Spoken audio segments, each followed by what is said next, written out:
I love this nigga right here. Now look, The Exorcist was regarded as one of the greatest horror films of all time. But I'm not gonna lie, I don't share that at all. Like I honestly, I think they throw the word horror around too loosely.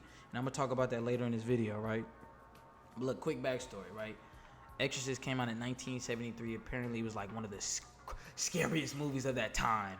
Quentin Tarantino, one of my favorite directors, talking about it's like experiencing the devil, right? But I don't feel that way at all, right? But it's about this girl,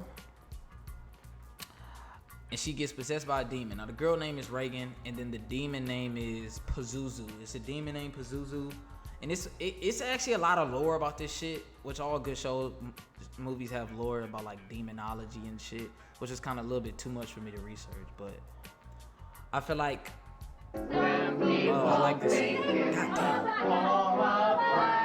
This is just like. Hey, I think we've got a guest. You're gonna die up there. Pissy ass bitch. Bro, I was laughing. Again? Oh my God, honey. Shout out to Reagan. What's the matter? I'm sorry she's been sick. She didn't know what she That's was Father Damon Harris. Or Karras. Yeah, I think it's Karras. Right? So look, this is all about like the demon possessing this woman. I mean, this little girl named Reagan, right? And they was going from like doctor to doctor to try to figure out what was wrong with her, but physically there was nothing wrong with her. And then as the symptoms got worse, they realized we're gonna need something beyond physical. We're gonna need something godly. An exorcist. Or is an exorcist godly or ungodly? I really don't know, right? But this man right here, Father Damon Karras, gonna be helping perform the exorcist on this girl Reagan. Now this movie is long as fuck. Bro, I'm thinking this bitch was finna be jumping off the rip. I fell asleep twice and I had to run it back. And the bitch was still playing, right? But the whole part about experiencing the devil and all that shit, bro, that shit didn't take place until like the last hour or 45 minutes. And I think the movie's 3 hours or an hour and 40 minutes. So like the first half of the movie, like there's a lot of boring ass parts. By this sign of the Holy Cross of our Lord Jesus Christ, who lives and reigns with the Father and the Holy Spirit. I think Father Merlin, some shit like that. Father Merlin, he's a priest. Defender of the human race. Look down in pity. You killed your mother. Your servant. You left her alone to die. Now that part was about like, this is like the only really lore that like kind of stuck throughout the movie, right? Was the girl being possessed. Like you may be saying, I just summed up a 3-hour movie in 3 minutes. Yes, the girl being possessed, him leaving his mother. Well, she was sick and then she had passed away. He kind of felt bad or whatever. The demon getting out of control. They perform the exorcist on the girl and. Oh, then Father Merlin dies. He like went to the bathroom. He came back. He was knocked. He got an off-screen death. Right. The demon is free. Now the only scary part of the movie was like 3 a.m. She was like, ah! And I had the subwoofers playing. It kind of like I just had to turn it down. Right. Yeah, this was R.I.P. Father Merlin. I guess, you know, I really couldn't care for any of these characters. I'm just, maybe I have to watch it 2 to 3 times to actually get the full, you know what I'm saying, of the movie. But then look, Father Damon Karras jumps on top of her, tries to beat the dog shit out of her. He was just like, take me, leave the girl, take me, right? And fucking nigga, transfer complete. You know what I'm saying? The demon goes into her, he goes into him. Pazuzu, he start tweaking the fuck out, right? And like, he start tweaking the fuck out. He gets some wheel, and then he just jumped out the second story window and kills himself, right? But these events of this movie was actually based off of real life, but the roles were reversed. It was a boy instead, and then basically at the end of the movie, Reagan didn't remember anything that happened, and they just moved states. All right, look, right, on to the next movie. Like I said, this is someone's favorite movie, and I feel bad for you. Or maybe you should talk to me and we can get an understanding, right? On to the next, though. I'm not reading chat while this shit's popping, though. Hereditary. Now, Hereditary is a very good movie. I think it's a great movie, but it's not a horror movie, bro. To be honest, it's not a horror movie. I think it's more of a thriller with a lot of mystery in it, but they just throw the word horror around a lot. There was only maybe one scary part, if that, but it is a very good movie. One of the best movies I've actually ever seen, but it's just not a horror movie, and it's labeled as such, right? She's into gore, right? But Hereditary, it's kind of about this family that's kind of broken up, you know. The mom right here, she talk about the death. Her mother had actually died, and then they were trying to like basically just like trying to get closer as a family, just trying to really grieve. They were really it was about grieve, right? But his name is Peter and his sister name is Charlie. Now his mom, he was going to a high school party, right? And as an older brother, I'm not an older brother, but I'm a younger sibling. I've always wanted to be like, let me come with you, right? His mom forced Charlie to go with him to a high school party, meet people, but he just trying to get some pussy. I ain't gonna lie. He been trying to fuck her for 2 hours. I ain't gonna lie. And probably a year in his time, right? But Charlie's very weird, right? She's in the gory. She doesn't really talk. She be like real African shit. I almost said what's up to her, but he talking about I got some really good weed. I remember this scene. It was I don't know, it was a little, right? But basically, his sister was at the party. She's a little girl. This is a high school party. Obviously, you know, she shouldn't be here. And he was just like, go over there and chill. It was some cake. He used damn cake to get her out of there, right? He trying to catch the one-on-one with a little, yeah. And he talking about some chocolate cake, go get some chocolate cake, but the cake had nuts in it. Now, this is one of the best parts of the movie, right? She's allergic to nuts, and her throat start swelling up. While he's, you know, they're using a bong. I've never smoked out of a bong. I heard bongs make you throw up. All right, but he's using a bong. They was kind of talking about how, like, her sister was, like, real weird, like, drew her. He was drawing her and all types of shit in class, and it was fucking strange. Then she said she made me look retarded. I remember that, right? And basically, her throat started closing. I told you her throat started closing up. Charlie's throat started closing up. And this scene is really popular, so you've probably seen this clip on YouTube. You know, he goes, Captain America gets into the car. Now, I don't know why they live in this rural ass fucking town with these long ass streets.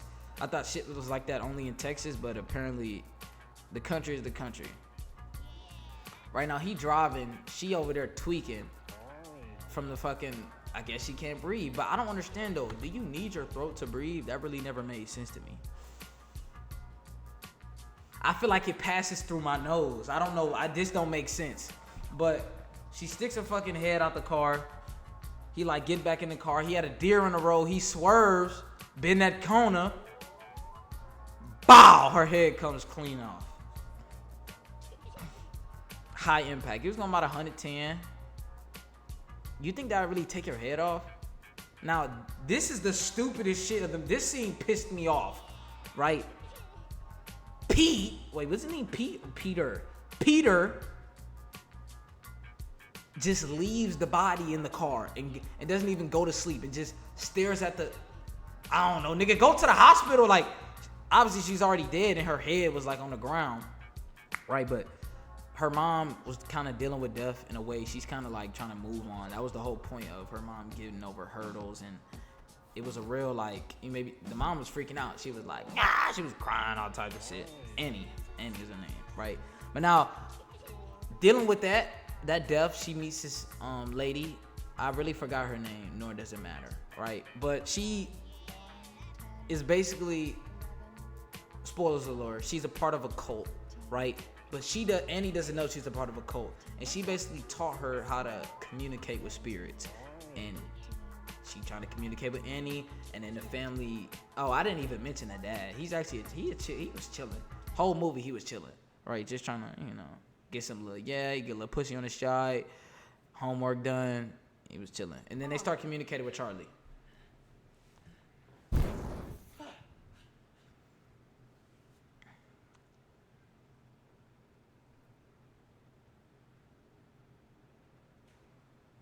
But you know, shit was getting weird. she was getting possessed. This is like a little. She be sleepwalking. She has like sleep paralysis, and she walks during the sleep paralysis. I think that's what that means. Right, but she was like possessed during that moment. I didn't really know if it was like other spirits or Charlie possessing her, and I think it was kind of both, right? But there was like this real book that they had that I'm gonna talk about. Like it was a book that couldn't be destroyed, and when she tried to throw it away, because it was a book that was connecting. I guess spiritually, the book helped connect Charlie to the world, some stupid shit like that, right? But this was the lady's house. It was closed. I told you she was a part of a cult, and they didn't know. The dead doll's head, that's Charlie, right? So she tries to destroy the book again in a fire, and it sets her husband on fire, which is kind of like, well, spoiler alert, everybody in the movie dies. I don't know why they didn't let him make it, but it was kind of stupid, but it's cool. And the acting in this shit is great, and then she end up getting possessed again. Now I couldn't show that screen. It was like her mom started like tweaking out, running around the house, fucking got on top of the attic. She was fucking banging her head on the attic door and shit. It was kind of funny. I ain't gonna lie. I liked it though. Right? Then her mom makes it to the attic. She's fucking floating in the air, and then she chops off her neck with a damn dental floss. It's like I don't know. It looked like dental floss, but it was one of those like sharp fucking paper ass. It wasn't paper, like a sharp wire, string, whatever. In a way, if you catch my drift, right? And then there was also some like naked bitches. It was a naked dude, a naked woman with her titties out, and they were like ghosts, right? But Peter jumped out the 2-story window and he dies. And then at the end of the movie, Annie just takes over. No, Charlie. Annie's the mother. Charlie. Oh, damn, bitch! What the fuck is you doing? Charlie just takes over his body and that's it. Now, Hereditary is good, but it's not scary, right? These are great movies, by the way, except for The Exorcist. And this one. All right, let's talk about the black phone real quick. Fuck you too, ugly ass face. Fuck him up, Gwen. All right, look, that was his little sister. That was Finney's little sister. Her name is Gwen. This is the black phone.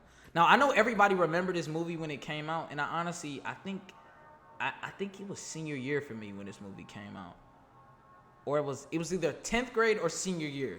Bro, I remember it was like, bro, this crazy ass trailer, the black phone. Bro, we gotta go see it. So we getting suited and booted up just to go see this movie, and I hated it the whole way through. And I actually went back and watched it again, and it got worse for me on the replay. I don't like the camera lens. I don't like anything about this movie in any way, right? But let me talk about it. Right, so it takes place in Denver in the 1970s, and this guy name is the Grabber, and he grabs kids. Right, he grabs kids. Real original, kind of stupid, right?